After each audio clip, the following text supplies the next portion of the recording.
Oi pessoal, tudo bem? Vamos para mais uma aula de transferência de calor. Hoje nós vamos falar sobre aletas. Vamos relembrar um pouquinho o que a gente já viu para a gente entender o que a aleta faz, para que ela serve? Nós vimos que existem três tipos de mecanismos de transferência de calor. A condução, cuja equação é dada pela lei de Fourier, a convecção, cuja equação é dada pela lei de resfriamento de Newton, e a radiação, que pode ser calculada para corpos negros ou para um corpo cinzento. Depois nós estudamos a equação de calor, que foi a aplicação da equação de Fourier para coordenadas cartesianas e para coordenadas cilíndricas. Na mesma aula, a gente falou um pouquinho sobre o Nusselt, que seria o caminho para a gente calcular o coeficiente de convecção, o nosso H. Nós vimos que tem duas maneiras de calcular, pelo H ou pelo Reynolds e o Proust. Depois nós finalizamos esta aula estudando as camadas limites, a hidrodinâmica e a térmica.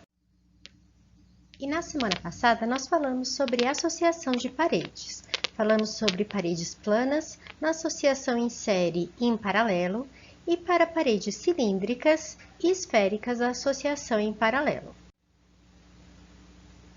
Nós vimos que para calcular o calor, nós precisávamos calcular a resistência total. Quando tínhamos associação em série, a soma das resistências era direta, e a associação em paralelo, nós tínhamos que fazer o cálculo pelo inverso. Para a gente poder falar das aletas, eu preciso falar para vocês como é que ocorre a transferência de calor numa tubulação. Vamos entender aqui. Eu coloquei como exemplo um trocador casco e tubo, que é esse nosso exemplo aqui. O que nós temos acontecendo nesse caso? Entra aqui um fluido quente, não deu para aparecer, vamos ver aqui outras coisinhas. Entra aqui um fluido quente, que ele passa pela tubulação e há a transferência de calor com o fluido frio, que está aqui representado pela cor azul. Então, ele fica constantemente em movimento, como nós podemos ver nessa figura aqui do lado, que está se movimentando para ocorrer essa troca de calor. Vamos dar um zoom agora na nossa figura para entender o que está acontecendo dentro dessa troca de calor. Nesse nosso sistema, a gente tem o fluxo de calor indo de dentro para fora. Então, quer dizer que a temperatura interna, que a gente pode chamar de TI, é maior do que a temperatura externa do fluido que está passando externamente. E como é que ocorre esse fluxo, essa troca de calor? Bom, aqui a gente tem fluxo em movimento o tempo todo.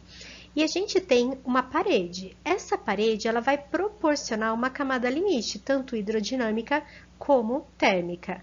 A mesma coisa vai acontecer nessa parte externa, onde a gente também tem fluido em movimento. Como a gente tem essa parede aqui da tubulação, a gente também vai ter essa camada limite. Assim, nós vamos ter três resistências atuando nesse sistema.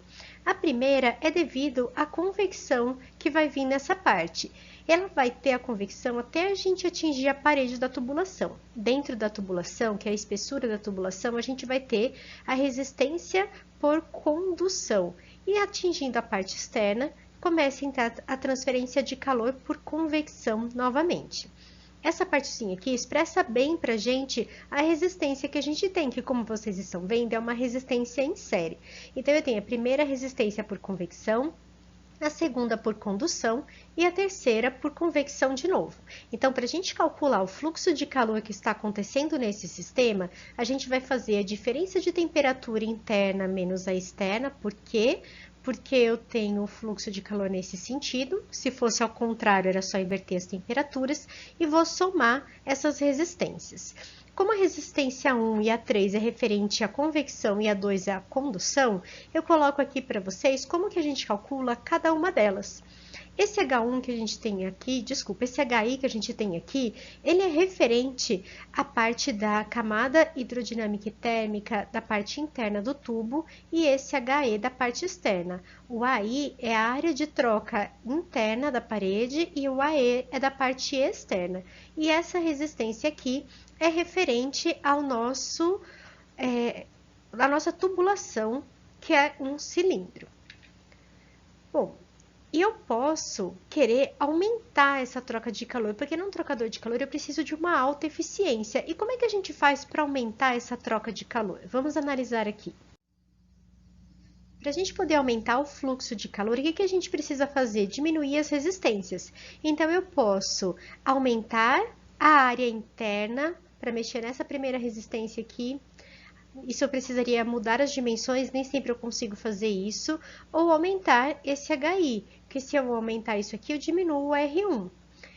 Para isso, eu preciso aumentar a velocidade de escoamento, isso eu consigo fazer. Para diminuir essa segunda resistência aqui, eu preciso reduzir essa razão que eu tenho aqui ou aumentar esse K. Para isso, eu precisaria trocar de material, um material com maior capacidade de condutividade, ou então mudar aqui o comprimento da minha tubulação. E outra maneira seria aumentando essa resistência aqui, ou desculpa, diminuindo essa resistência aqui. Como é que eu diminuo a resistência externa?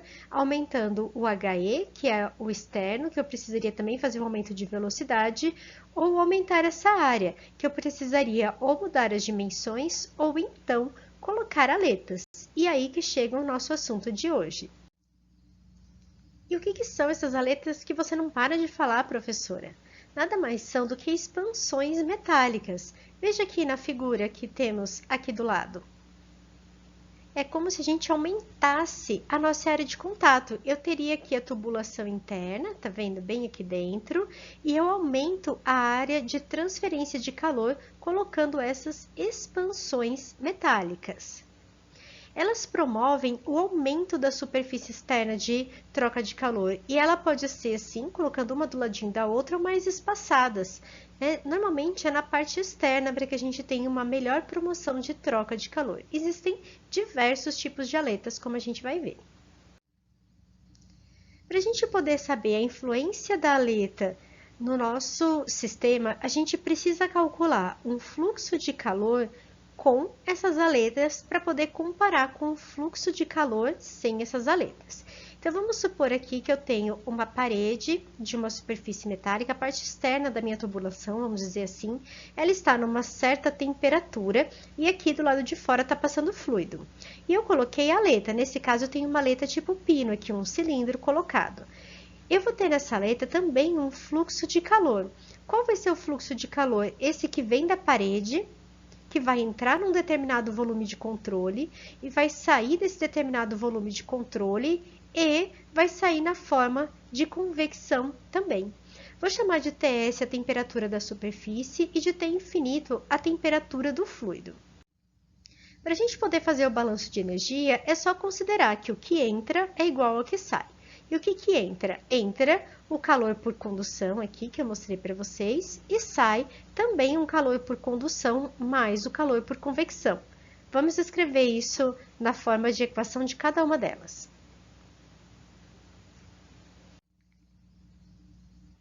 Como eu falei para vocês, o QX é o calor por condução, então tá aqui a equação de Fourier. O QX mais DX que sai também é um calor por condução. Então, a gente tem o calor QX mais o calor QX aqui, mais o incremento dele em DX, mais o calor por convecção. O calor por convecção, se vocês lembram, é o H vezes a área. Isso aqui é a área, o perímetro vezes o DX. Então, a gente tem a área de troca, o perímetro aqui em dx, vezes a diferença de temperatura. Se vocês repararem, nós temos aqui dois termos iguais, um antes e um depois do igual, então eles se cancelam. E a nossa expressão simplificada fica escrita dessa forma. Nós temos o H e o K constantes, então eles podem sair de dentro da diferencial e nós podemos rearrumar esta equação. Então, eu tenho aqui essa parte da convecção e essa parte aqui da condução. Vamos calcular o valor da integral. Vou separar o que é dx de um lado e o que é a temperatura do outro. Tenho aqui valores de constante e aqui embaixo, variáveis. Esta constante que eu mostrei para vocês, eu vou chamar de m². Então, eu vou chamar de raiz de h vezes p dividido por k vezes a área de um valor de m. Então, aqui eu vou ter m². Esta equação que a gente tem é uma equação pronta. Vocês lembram dela? Essa equação é uma equação diferencial ordinária de segunda ordem e ela já tem uma integral pronta, calculada. Vocês lembram dela? É essa fórmula aqui. Então, a minha solução, ela tem duas constantes que precisam ser determinadas e, por isso, a gente precisa de duas condições de contorno. Quais são as duas condições de contorno? A primeira, ela é bastante simples. A gente vai dizer que na base da aleta, aqui aonde eu tenho x0, na base da aleta, que é a minha superfície, o valor da temperatura nessa base da aleta é igual à temperatura da superfície. Agora, a gente precisa determinar a outra condição. Nós temos 3 opções, pelo menos, para determinar a segunda condição de contorno.